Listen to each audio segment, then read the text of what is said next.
Today I thought I would come to you from my trusty 2020 Honda Africa Twin Adventure Sports,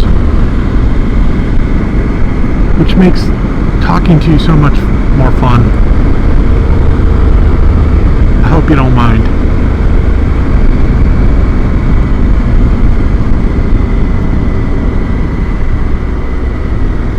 So one of the things I wanted to talk about was the workflow behind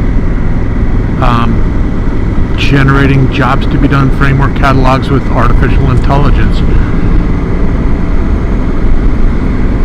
It's fundamentally different than the human approach, as it would be for any qualitative research.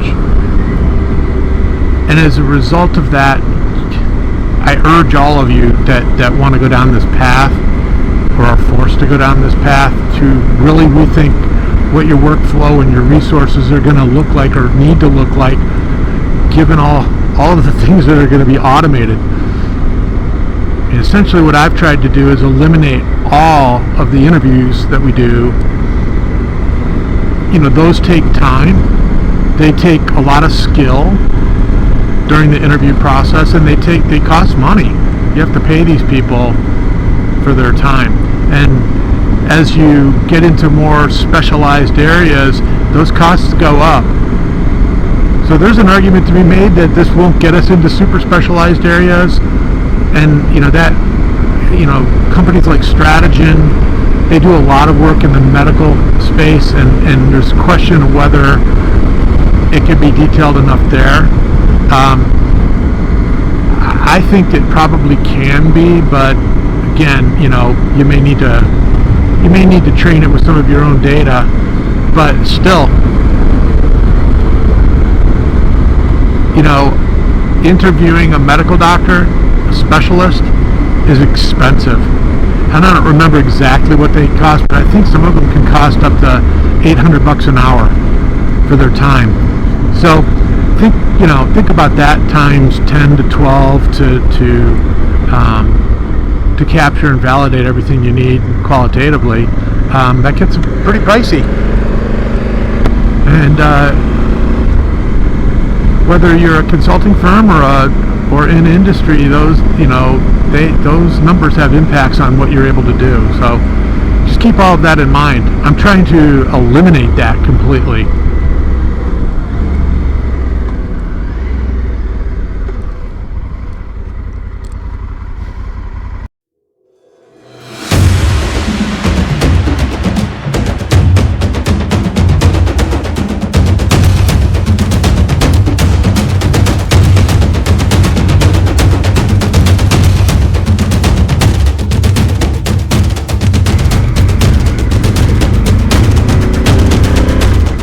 Alright, so back to the workflow conversation. I'm basically doing this all by myself. So whether it requires somebody with experience to do this or not is still a question. I think during this initial phase of me designing prompts, testing them, and iterating, it required some expertise in the details of the method, of the outcome-driven innovation method, which it's essentially based on. Although I've adapted a few things, there's a lot of rules that are enforced here, and it's very difficult for a human to keep all these rules in mind as they're going through it. And that's why there's also, on top of the interviews, there's also a pretty hefty quality control phase, which is iterative. I mean, you go through a number of cycles for each project, so it takes a lot of time and effort internally as well as externally. So being able to eliminate that is a huge win.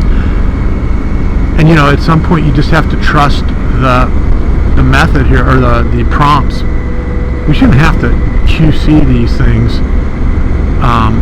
after they've been developed. Maybe occasionally, maybe there's something we need to fine-tune, but not the way it's done in the traditional approach. So I'm doing what I can to get us to that point, and there's more to be done to fine-tune the model itself. That gets into custom models, not the public model. That would allow me to dramatically shrink these prompts by offloading the examples and rules into a separate instruction set. But that's neither here nor there. We're talking about workflow. And from a workflow perspective, you have to think this through carefully. I have not automated this yet with any prompt chaining, but even if I were to do that, and I intend to, we'd still need to take a similar approach here. Okay, so no prompt chaining yet, but again, we have to think this through kind of step by step. A jobs to be done framework is built with a number of components to it. First of all, there's the core job that we're studying, and that could be a core functional job, or it could be a consumption job from an end user perspective. From a provider perspective, that's probably a core job. But anyways, so we have to build that out. That's essentially an end user, a job statement, which need to be developed first. Then we want to develop a job map, and then for each step in that map, we need to develop customer success metrics. So that's the core of the framework, and that is what the entire survey that we ultimately field is based on.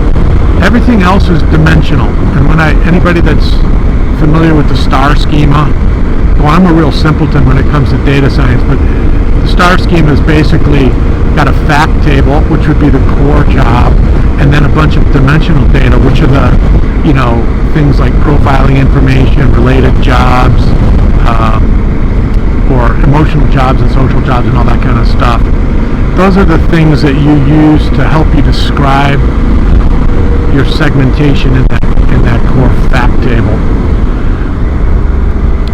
So what I do is I don't generate the job map first. I wait until I've gone out and generated a number of contexts. So I will generate about 20 contexts, and I do that before the map because depending on who my client is or what I'm trying to accomplish, I may find that I need to scope this thing a little bit tighter around a context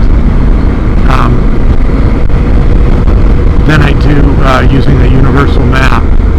If I do decide to use a universal map, I'll probably want to capture like say 5 or 6 contexts and get minimum numbers of respondents that executed in that context. So that just gives me some more data to play with on the analysis end.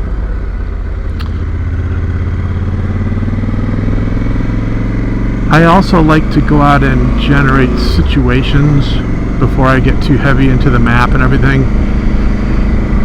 This whole process is very similar to interviews. You capture a lot of information, you need to organize it, and sometimes you think it's one thing and it actually contributes to something else. So situational data and even use cases which I like to experiment with might also impact ultimately how you scope the job. So it's just better to do those first, and then you can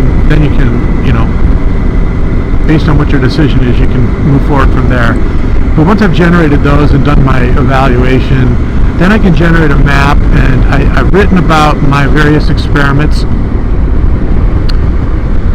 either like generating just a number, like 5 or 6 steps per universal phase and cherry picking those, or generating 3 or 4 maps and then synthesizing those until I get what I'm looking for.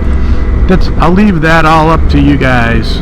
I am at the point now when I'm generating a catalog that I'm trying to apply scope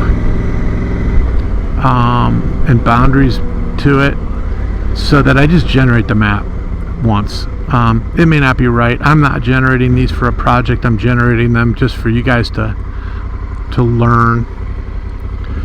And in a project scenario, I would definitely play around with them a little bit in some cases. In other cases, they're pretty good.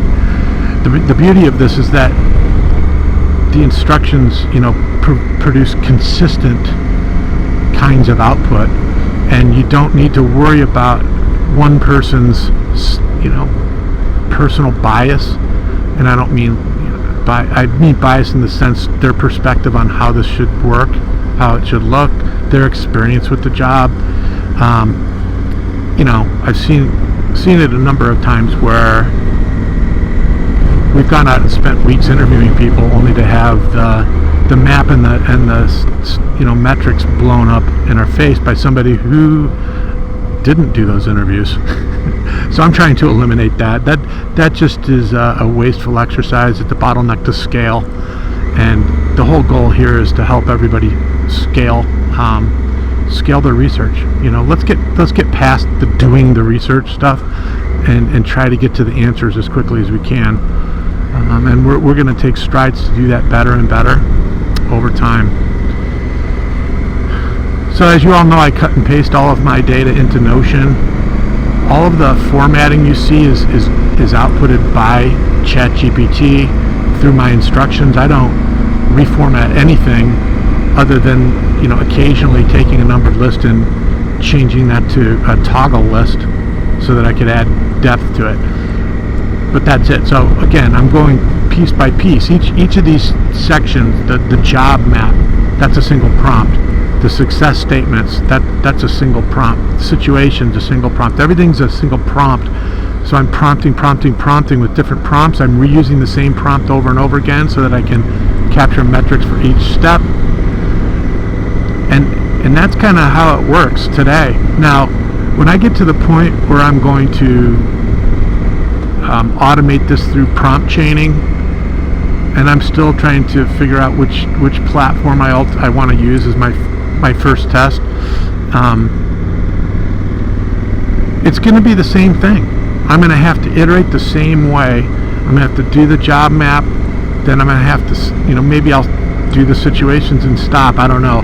But if I were to do it in a single prompt and just let it go, generate a job map, then cycle through each step, generate the success metrics, then generate a set of context, then generate a set of situations, related jobs, metrics for the related jobs if I want to do that, use cases, ideal state, financial metrics, emotional jobs, social jobs, all of that stuff.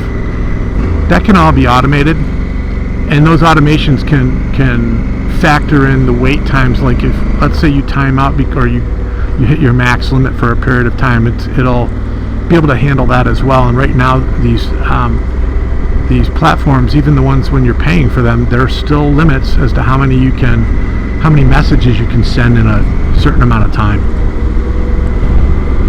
So the workflow for us as humans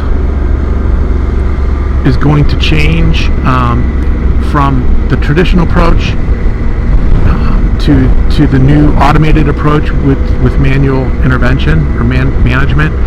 And then once we get the prompt chaining going, it will have minimal human intervention at all. It will be 100% automated.